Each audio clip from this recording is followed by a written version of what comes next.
ಬಕ್ರೀದ್ ಹಬ್ಬ ಸಮೀಪಿಸ್ತಾ ಇದ್ದು ಈ ಸಂದರ್ಭದಲ್ಲಿ ಅಕ್ರಮ ಗೋಸಾಗಾಟ ಕೃತ್ಯಗಳು ಹೆಚ್ಚಾಗಿ ನಡೀತಾ ಇವೆ.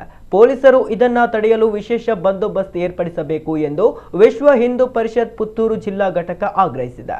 ಪುತ್ತೂರಿನಲ್ಲಿ ಸುದ್ದಿಗೋಷ್ಠಿಯಲ್ಲಿ ಮಾತನಾಡಿದ ವಿಶ್ವ ಹಿಂದೂ ಪರಿಷತ್ ಪುತ್ತೂರು ಜಿಲ್ಲಾಧ್ಯಕ್ಷ ಡಾಕ್ಟರ್ ಕೃಷ್ಣ ಪ್ರಸಾದ್, ಗೋವಂಶದ ಹತ್ಯೆ, ಸಾಗಾಟ ಮತ್ತು ಬಲಿ ಕಟ್ಟುನಿಟ್ಟಾಗಿ ತಡೆಯಬೇಕು ಹಾಗೂ ಗೋವಂಶದ ಬಲಿ ಕೊಟ್ಟ ಸ್ಥಳವನ್ನ ಮುಟ್ಟುಗೋಲು ಹಾಕುವ ಕಾನೂನನ್ನು ಜಾರಿಗೊಳಿಸಬೇಕೆಂದು ಆಗ್ರಹಿಸಿದ ಅವರು, ಬಕ್ರೀದ್ ಹಬ್ಬ ಸಮೀಪಿಸುವ ಹಿನ್ನೆಲೆಯಲ್ಲಿ ಹೆಚ್ಚಿನ ಸಂಖ್ಯೆಯಲ್ಲಿ ಅಕ್ರಮ ಗೋಸಾಗಾಟ ನಡೆಯಲಿದ್ದು ಪೊಲೀಸರು ಅಲ್ಲಲ್ಲಿ ಚೆಕ್ ಪೋಸ್ಟ್ಗಳನ್ನು ರಚಿಸಿ ಹೆಚ್ಚುವರಿ ಪೊಲೀಸರನ್ನ ನೇಮಿಸಿ ಅಕ್ರಮ ತಡೆಯಬೇಕು.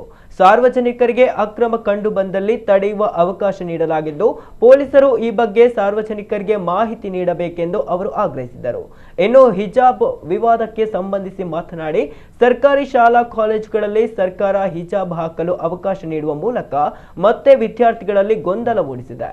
ಈ ವಿಚಾರವನ್ನ ಮತ್ತೆ ಮುನ್ನೆಲೆಗೆ ತರುವ ಮೂಲಕ ವಿದ್ಯಾರ್ಥಿಗಳಲ್ಲಿ ಪ್ರತ್ಯೇಕತಾ ಭಾವನೆಯನ್ನ ಸರ್ಕಾರ ತಂದಿರೋದು ತಪ್ಪು ಎಂದರು. ಕಾನೂನನ್ನು ನಾವು ಕೈಗೆತ್ತಿಕೊಳ್ಳಬೇಕು ಅಂತ ನಾವು ಹೇಳುವುದಲ್ಲ. ಆದ್ರೆ ಒಂದು BNS ಅಂತಿದೆ ಈಗ ಭಾರತೀಯ ನ್ಯಾಯ ಸಂಹಿತೆ ಪ್ರಕಾರ ಸೆಕ್ಷನ್ 40 ಪ್ರಕಾರ ಅಪರಾಧಿಯನ್ನ ನಾವು ಅಂತ ಒಂದು ಸಂದರ್ಭ ಆಗ್ತಾ ಇದ್ರೆ, ನಮ್ಮ ಕಣ್ಣೆದುರೇ ಆಗ್ತಾ ಇದ್ರೆ ಅವರನ್ನ ತಡೆದು ನಿಲ್ಲಿಸಿ ಪೊಲೀಸರಿಗೆ ಒಪ್ಪಿಸುವಂತ ಸ್ವಾತಂತ್ರ್ಯ ಸಾರ್ವಜನಿಕರಿಗೆ. ಜನಿವಾರಕ್ಕೆ ಮತ್ತು ಹಿಜಾಬ್ಗೆ ಯಾವುದೇ ಸಂಬಂಧ ಇಲ್ಲ. ಯಾಕಂದ್ರೆ ಜನಿವಾರ ವಸ್ತ್ರ ಸಂಹಿತೆ ಅಲ್ಲ, ಅದು ವಸ್ತ್ರ ಅಲ್ಲ, ಅದು ವಸ್ತ್ರದ ಒಳಗೆ ಹಾಕುವಂಥದ್ದು. ನೀವು ವಸ್ತ್ರದ ಒಳಗೆ ಏನು ಹಾಕ್ತೀರಿ ಅಂತ ಹೇಳೋದು ನಿಮ್ಮ ವೈಯಕ್ತಿಕ ವಿಚಾರ.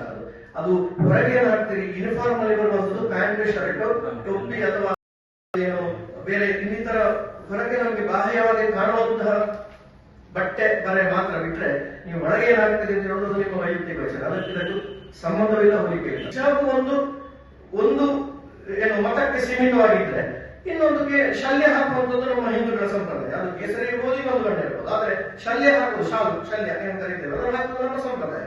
ನಾವು ಪ್ರತಿಯೊಂದು ಕಾರ್ಯಕ್ರಮದಲ್ಲಿ ಪ್ರತಿಯೊಂದಕ್ಕೂ ನಾವು ಶಲ್ಯವನ್ನು ಹಾಕ್ತೇವೆ. ಶಲ್ಯ ಹಾಕುವುದು ನಮ್ಮ ಸಂಪ್ರದಾಯ. ನಾಳೆ ಪಂಚೆ ತೊಟ್ಕೊಂಡು ಕಾಲೇಜ್ಗೆ ಬರ್ತೇವೆ ಅಂತ ಹೇಳ್ಬೋದು ಯಾರಾದರೂ.